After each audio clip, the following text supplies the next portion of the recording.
Welcome back to the podcast. We're gonna delve into another great broadcasting issue, and Greg Wong joins me. He is the voice of UC Davis. Greg, I know you're a busy guy. You got a lot of things going on. Thanks for giving us a couple minutes this morning to hang out. I appreciate it. I have learned one thing broadcasting in the Big West. That's when Gazal texts you, you text him back.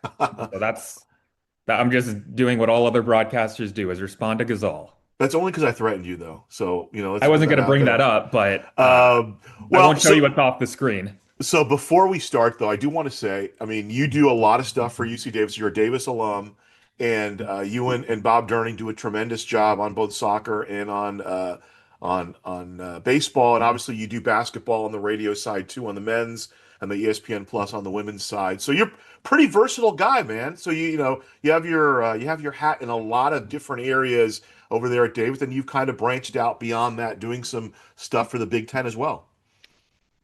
Yeah, as a lot of people know, being able to broadcast for your alma mater is very it's it's a big honor and it means a lot and uh I think it's for me and you, I'm sure you guys down at CSUN um, have similar things that fulfill you in your broadcast. Just the fact that it's so well produced and all these games from soccer to volleyball to baseball to softball and then to the big sports basketball and football. Uh, the students do such a good job behind the Yeah. scenes creating these images. We're really fortunate to have a great producer and staff that works full time there to create these incredible images and replays and sounds. And that all makes it really easy to do for people in my position. And obviously, I love broadcasting, and to do that for my alma mater really means a lot to tell the stories of these athletes. But I think just the overall quality of what we're putting out there for a team of mostly students and then a few people like myself that are trying to do this for a living. It's really cool to be able to do all those games and especially Ghazal, as you know, for some of the sports that don't get as much play or Yeah. don't get as much coverage. Those are the sports where you get a lot of parents coming up to you after the games and telling you how much they appreciate the way that you're able to call the game and tell their kids stories. And those are the conversations that really make a lot of what we do worth it. Yeah, no, absolutely. That's something you don't really count on too when you get into the business. You don't realize there's that level of appreciation for people who, as you said, maybe don't get the level of coverage. Before we get into the main topic, I do want to ask you real quick about your broadcast partner, who I've met, and tremendous individual. Uh, what's it like? I mean, you guys do, you have such a great chemistry. I know you've been working together for some years now. How is it working with Bob? How did that whole, give me the origin story, give me the superhero origin story about how you and Bob started working together. Well, Bob Dunning is a legend in the city of Davis. He is somebody that I didn't believe at first had this level of fame, but I've gone through downtown Davis with him on walks. And truly, every time I've gone, not just one, not two, not three, maybe at least a half dozen people stop him in the street to tell him, "Hey, Bob, I just read your story this morning. Hey, Bob, I read your Substack this morning." He's been working in this market for over 50 years, and he's a variety writer. He obviously covers sports teams. He's a former UC Davis tennis player. He really loves UC Davis, and he just has a great awareness for everything that's happening at Davis. And as you know, from listening to us, and I've listened to the way that you conduct all your broadcasts, he just doesn't take things too seriously, which makes it really easy. Bob is a living legend, and I'm not going to go and ask him, "Hey, can you break down what the power forward responsibility in this 2-3 zone?"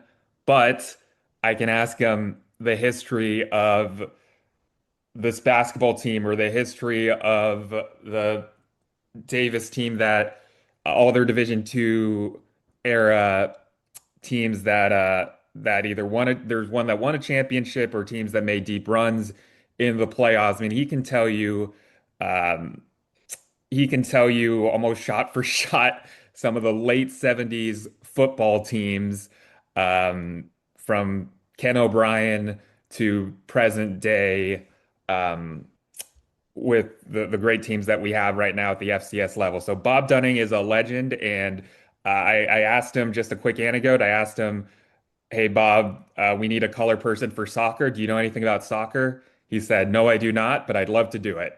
And that's Bob Dunning, and anybody that listens to Bob Dunning will learn a lot, no matter if he knows anything about the sport or not. First replica jersey I ever owned was a Ken O'Brien from he played for the Jets. And then the last thing, we'll get into the topic at hand, but I forgot that we're losing Davis. We're losing the Aggies. Last year on the Big West, I mean we, the loose colloquial we.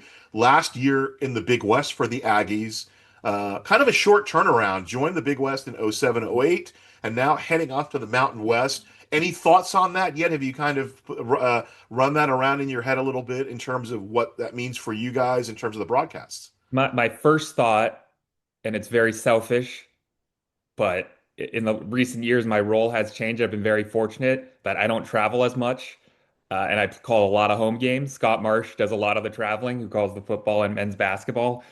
And I am really happy I don't have to travel. And so when that happened, when the change happened, I said, I am so glad that I'm still not traveling as much as I used to. I usually just now travel for the postseason tournaments for basketball because, as everybody has talked about, the Big West outside of Hawaii, pretty ideal for traveling if you're a California school, especially a Southern California school. And even Davis, which is in Northern California, doesn't really mind an hour flight down to Orange County or down to the San Fernando Valley. But now it's going to include trips to El Paso, Texas, Wyoming, Nevada's fine, San Jose State's fine, but everywhere in between, not even in between, everywhere beyond that is going to be a challenge. I know they're still working out the schedule, King. So that's the main thing that a lot of people are focused on. But obviously for UC Davis, it's a big deal because the Mountain West has a lot of pedigree. Everything's changing in college athletics. We're really fortunate to be a member of the Big West for the next couple of years, or at least one more year now. But I think everybody's excited about the move just to be able to get to that level. And then who knows what'll happen for the football team, since the football team's staying in the Big Sky, everywhere else is Right. going to the Mountain West Conference. Yeah. And then just again, before we get going on the topic, were you a KDVS guy? Did you come up Oh, you that know it. route? Student Okay. radio. Yeah. I originally went as a DJ. I joined the station as a DJ. KDVS is the student station at UC Davis.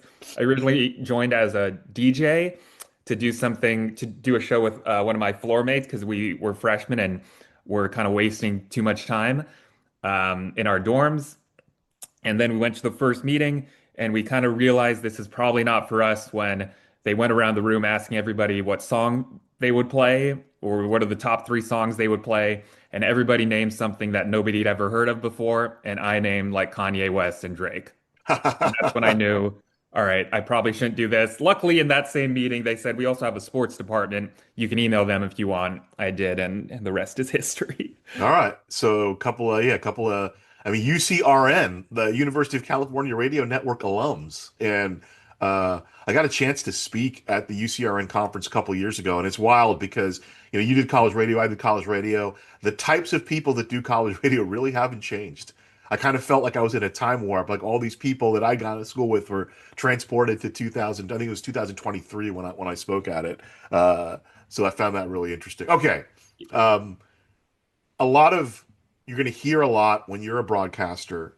You hear a lot about preparation, and there's a lot of different areas to go in preparation, and we'll kind of go run the gamut. But I think a topic that I thought of with you was how much interaction do you go in terms of coaches?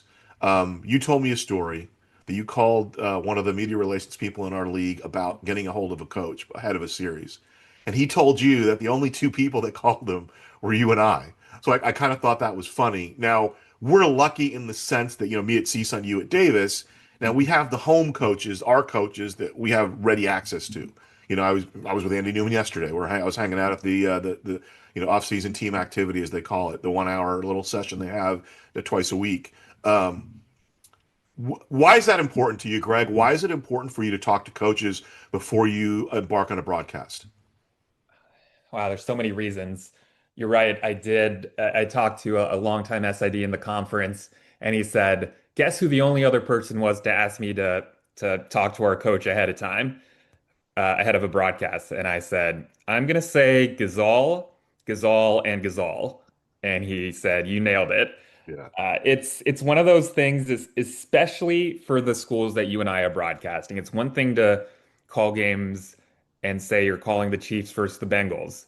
You run out of things to talk. You're never going to run out of things to talk about, Chiefs, Bengals. And by the way, those teams and those broadcast teams, uh, they have in their contracts, and it's part of the deal that they get to talk to coaches and they get to talk to the players. So even at that level, Hmm. they have these production meetings with the players and coaches. But especially for our level, at the mid-major level, and even Power Four schools for that matter, there is no substitute for getting the information that you need for a broadcast or can use for a broadcast, or you can understand exactly what each team is trying to do than talking to coaches. And I think we're really fortunate in that we don't have a lot of coaches that we interact with that have huge egos. So maybe at the pro level or at the very highest levels of Division One, you have coaches that are used to media and have a lot of media requests and don't want to go into some of the deeper strategies and reveal too much during these conversations. But for me, I think it's a real luxury and privilege that uh, we can email an SID at virtually any school, say, station with a coach ahead of time. And I'd say 95% of the time they'll tell you that Um, yeah, that's totally fine. He'd love to chat. And especially to go back to what we were saying earlier, for soccer games, for baseball games, for softball games, any of these Olympic sports, non-major sports like basketball, football, that's when the coaches are even more eager to talk to you. And there's just not as much information out there that you can find on the internet. Not all schools do game notes. Um, and not all game notes are created equal. We love our SIDs. They all do a great job. They all give us so much information, but it's something that's very low effort and can really save you so much time doing research. Hours of Googling does not compare to maybe 30 minutes on the phone with a coach or even an SID for that matter, because as a broadcaster, that's where you really get a feel for the team is the people that are there every day that can tell you, hey, this guy's on a hitting streak, or hey, this guy's been slumping recently, but I think he's starting to come out of it in the last few games. Yeah, and that's what I'm curious about because I have my approach, and we can go from the beginning if you'd like. All right, you guys are playing. I was going to say Utah Valley, but they're going to be a new Big West team, even though Davis won't be. Let's say so. Davis is playing women's soccer against Northern Illinois on whatever August 17th. When do you begin the process? When do you reach out? How do you reach out? Who do you reach out to? There's what you should do and what you shouldn't do, and what ends up happening, Mhm. and you try to make the most out of it. What you should do, and especially for Northern Illinois, if they're coming to Davis, then they're coming from a long way away. They've got a lot of travel. Chances are this is not the only game on their trip, so they've got a lot of things happening. So I try to get ahead as much as possible. So ideally, you would want to reach out about a week ahead of time. Now, uh, for you and I, it's not always easy because we have a lot of other stuff going on, especially for broadcasters that are not um, doing this full time or don't have Right. as many resources as other people. So I'll end up contacting an SID maybe 2 days before, or sometimes even one day before. And at that point, you know that there's not the worst thing they can say is say no, and that does happen uh, every once in a while, which is fine. It's yeah, if they really wanted to talk to you, they'd make the time. If not, at least you reached out, even if it's a day or two before. But yeah, about a week before would generally be when I try to at least email the SID and say, hey, does the coach have time to hop on the phone? And you don't need much, honestly, however much time that they can dedicate to you. Some coaches are very generous and they go half an hour to 40 minutes or even longer. Yeah. I usually ask for 15 to 20, and then it generally ends being like you said, like anywhere from 30 to 45. There's certain coaches who, they'll give you. I was talking to a baseball coach, and I looked at the clock and I saw we been talking for 30 minutes.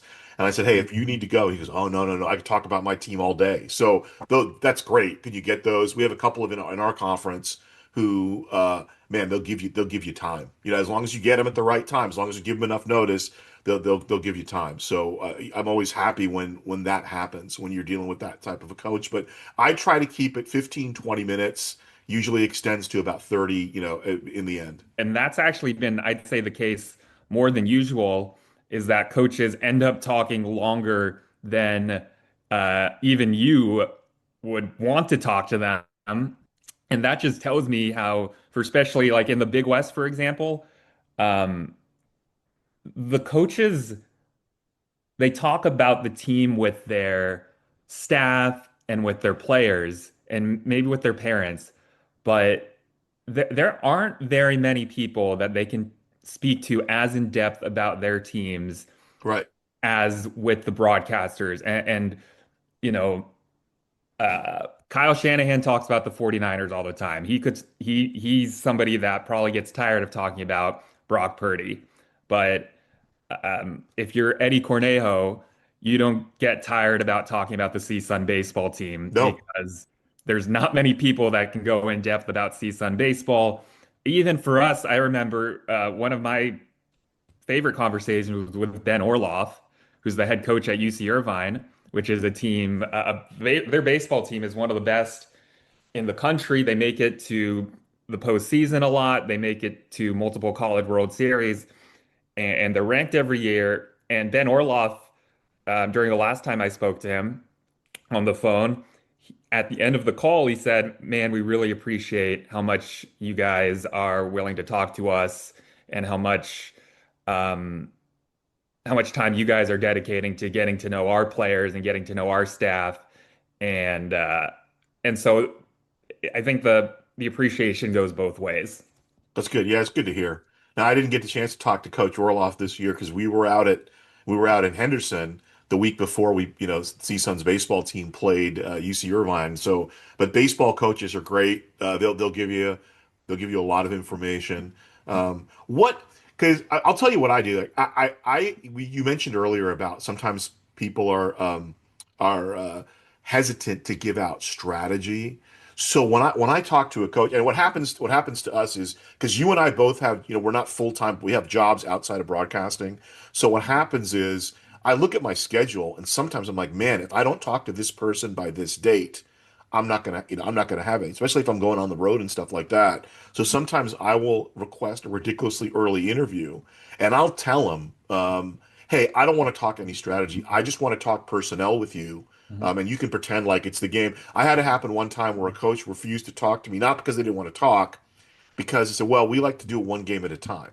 And so they were playing, like Thursday, I think Wednesday and then Saturday. Yeah, And in between, I had a bunch of work stuff and there was yeah. no way I was going to be able to get away from it.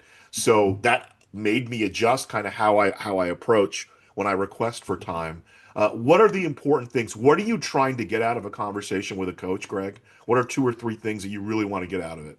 Well, I think it's it's different for us versus let's say um if you're maybe a network broadcaster that's completely down the middle. And now technically, the Big West does want all their broadcasts to be neutral, so it's not like when you're calling a CSUN game that you're CSUN's broadcast, you're a broadcaster for the Big West. Right. I think everybody in the conference is still everybody kind of knows without saying it if you're the home team, it's probably somebody that's a little more lenient towards that team, but you also want to get excited for the road team, which is why we do these calls. With that being said, like my job is not to tell if a team doesn't want you to know that they're running a 4-3-3 in soccer. which I didn't realize until recently that I started doing soccer, that coaches at this level, they don't like telling you what formation they're going to be in. Yeah, yeah. And I learned pretty early on that, look, if they don't want to tell you they're running 4-3-3 and they're okay with whatever you describe they're doing on the air, whether it be wrong or not, uh, then that's you tried and they don't want to tell you. And that's the case for strategy and for injuries. As you know, Gazal, injuries are kept under wraps. Like, you know, you've got the nuclear launch codes Yeah, in yeah. collegiate athletics. And I'll ask about injuries sometimes, and whatever the coaches say, I am totally fine with that. My job is not to be an investigative reporter in these calls. It's just to say what the coaches want to be out there and to make sure I'm getting accurate information Well, I out mean, there. yeah, who's playing? You know, Right. that's we were looking at who's playing, You don't and want to waste your time on people that aren't right. If playing. if if a starter is not making the trip, it's nice to know that. But yeah, they'll play. You know, the coaches sometimes. Yeah, it's interesting how they'll want to hide that kind of information, and that's always awkward, especially when you know other people around the program, and they'll tell you, oh, you know, Greg Wong's not traveling on this trip, Yeah. and Yeah. you'll ask, he's like, well, I know Greg's. Well, maybe he is, maybe he is. You know, it's like, okay. I'm just want to make sure I'm not wasting a swear on somebody who's not playing. So. That's exactly right. Like that's what I try to make sure they know is that we are not trying to like out anybody and we're not trying to make their life more difficult. All we're purely trying to do is just make it easier for our preparation purposes, to make sure we have a good idea of what's going on in the game we're going to be calling. But to your question, the most valuable thing that I ask the coaches about, and this is true for these coaches conversations, but it's also true about the way that I've kind of tailored my research more and what I valued more as my broadcasting career has gone on, is I'm interested in the stories on the road, what they've been doing, whether they came to Davis, they visited Sacramento, went to the state capitol, you know, did the road team practice at the Kings facility. I want to know all these other more personal details about the players, the coaches, the trip, the chemistry. Like the conversation I had with Ben Orloff a couple years ago, he told us about this player they had from Japan named Joe Oyama, and he is somebody that had never been to the States before, and he didn't even know what Division One baseball was when he got here. He didn't know USC, UCLA, had never heard of any of those schools when he got uh, to the program, and he said that he took them to a game when they were recruiting him. A game, I think it was Irvine versus UCLA, and that's when he told me he'd never heard of UCLA. I might be getting some of the facts wrong. It was a while ago, but it's stories like that. And then he turned into this great player, and everybody loved Joe Oyama. Those are the stories that I think are the most valuable for a broadcaster because the average person watching is not this diehard sports fan who cares about what Joe Oyama's OPS is. The Right. average sports fan or the average fan that's watching wants to hear about who is Joe Oyama or Yeah. who is the player and who are these people and what's interesting about them. And I try to humanize them as best I can. Yeah. We're presenting characters. It's a movie, and we're telling you the characters in the movie. And I spend probably 80% of my time when I talk to coaches just going over personnel. You know, hey, Yep, give me something on your point guard. Give me something on this guy. And you know, hey, you're from Texas and you're power forward from Texas. Is there any kind of connection or relationship there, and that kind of stuff that exactly. that I you mean, can't. Yeah. go to that point, like go through that recruitment process because you're from like Jim Les, or the men's basketball coach at Davis.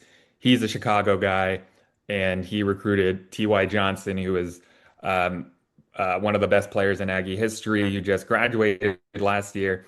And that's a perfect example of just talking through like, hey, how did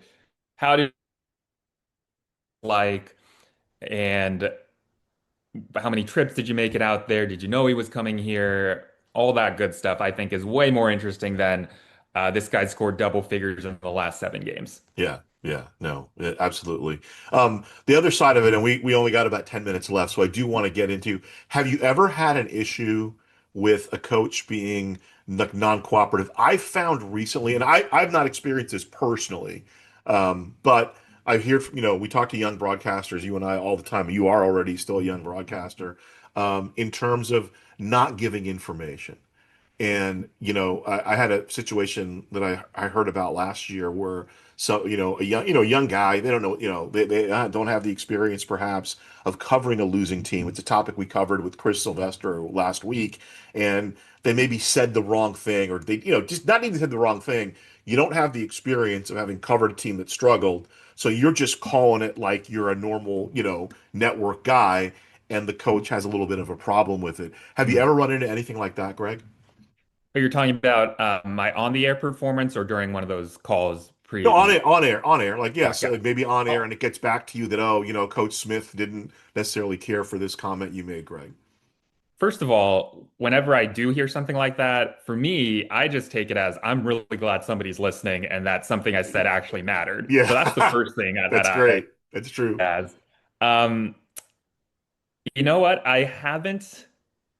I tell you what, I did have one embarrassing on-air moment with a coach, but I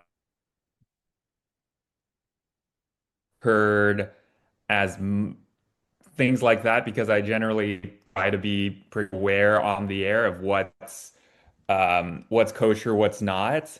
And I think it's really important for broadcasters, and people might disagree with me about this, but when you be critical about what's happening on the field or on the court, that you're confident in why the reason why you're being critical and that you can back that up. Because especially for us, uh, for me, I'm the typical non-athlete, and there's no way I can do what these athletes are doing. So if you're Right. going to criticize them for either a mental or physical mistake, you better make sure that you're pretty well back behind that Hmm. because I that's why I generally stray away from that type of criticism. That's probably why I'm not somebody that gets a lot of that feedback. The only time I did get a little pushback, and I have a great relationship with our UC Davis women's basketball coach, Jen Gross. She's an amazing, amazing person, and she Yeah, wasn't even no. mad at me for this, but she did give me a little look.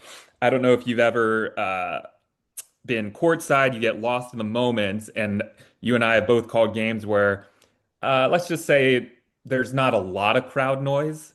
And we had a player, Morgan Birch, who is the all-time leading scorer in Aggie history, made it to the WNBA, and she was approaching the all-time record for women's basketball points scored, and she was at the free throw line, and I think she needed to make one out or either one out of two or two out of two to become the all-time leading scorer. And I was, in my bag, getting ready to call this like she's getting ready to shoot. Morgan Birch with a chance at history, and she missed the free throw. And Jen, who is like, a few feet to my left, just looks over at me and says, "That's too loud."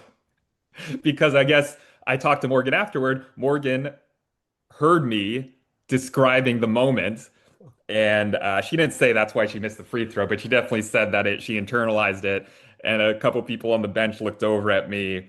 Um, And that's when I kind of, ever since that moment, I've been like, okay, so it's not like I am in a bubble, even though I'm courtside. Yeah, yeah. I don't know if you've ever had anything like that. And again, Jen was not angry about it at all. We talked after the game, and she's an incredible, incredible person. But that was the one time I was like, oh no, yeah, I kind of botched that one. Yeah, I mean, when you're younger, when I was starting out, there was a couple, but I mean, it was always kind of almost jokingly, right? Like they thought enough, they appreciated the effort enough to where they come, and they'll say something about, hey, you said this, and it was pretty funny. That it's just when I had a coach tell me, yeah, we talked about that in the meeting. We kind of you kind of stopped the meeting based on what you said, and we had a nice laugh, and we went on there, and just I think that kind of emphasizes why the relationship is so important.